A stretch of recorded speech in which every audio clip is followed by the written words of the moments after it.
Welcome to Planning for Problems and Failures, you guys. Are you ready to jump in and talk about how your goals are going to have tons of problems? Can I just let you know that I just got back from the Apple Store with a new computer. I sat down to do the Plan for Problems and Failures lesson and I spilled hot water on my laptop all over the mouse pad and it seeped through and my computer stopped working. So I'm sitting down 2 hours later, I'm ready to go, and I just think it's fantastic that I was about to do the Plan for Problems and Failures lesson right when that happened. So let's just jump right in. I want you to know that your goals will have problems. No matter what, life is full of contrast. We already went over this. Contrast is all the bad in your life. And whether you pursue your goals or not, you're going to have problems. So I want you to just know this ahead of time. It's actually great news. It means that whether you pursue your dreams or not, you're going to have problems. So you might as well pursue your goals. The best way to manage your problems and failure is to expect them to happen. And when they do, don't make it mean anything. So if you want success, you need to double your failure rate. I love this Thomas J. Watson quote. When you fail and when something gets in your way and when it doesn't work out, you're going to be tempted to make it mean something. And I want you to not do that.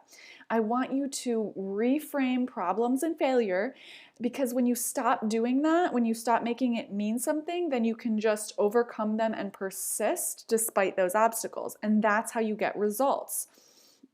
Obstacles are math. The next time an obstacle happens, I want you to think about it like math. You look at the facts, you come up with a solution, and then you move forward. You don't sit in the drama.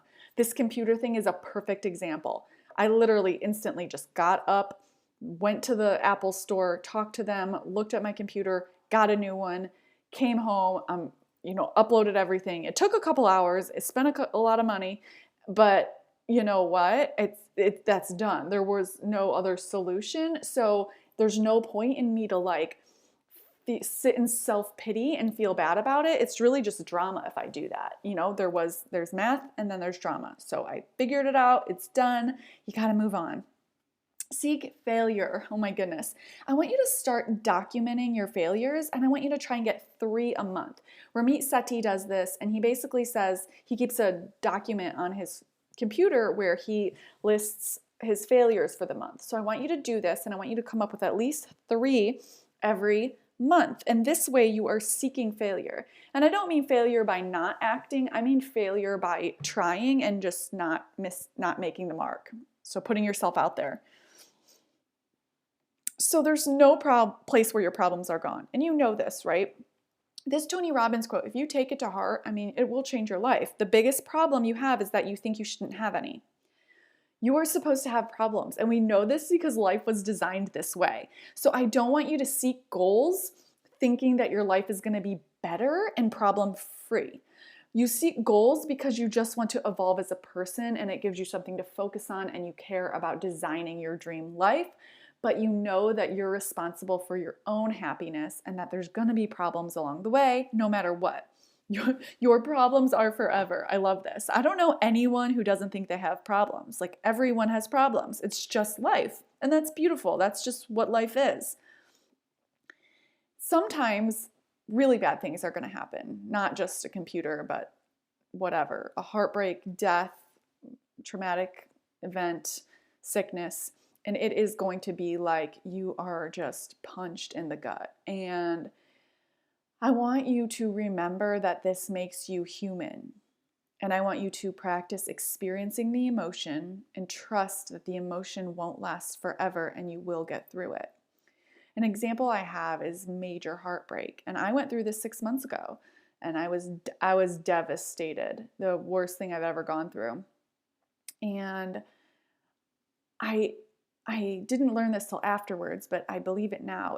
Don't you want to be the type of person who feels miserable and experiences heartbreak when someone leaves you? To me, the answer is yes, because I was committed. I was all in. That is beautiful.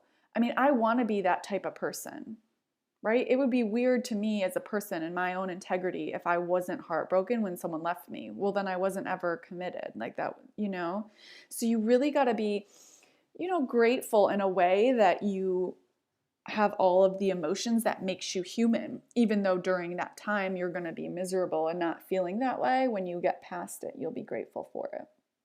That's what being human's all about. For the obstacles that kind of get in the way of your goals, I want you to think ahead and plan for solutions now.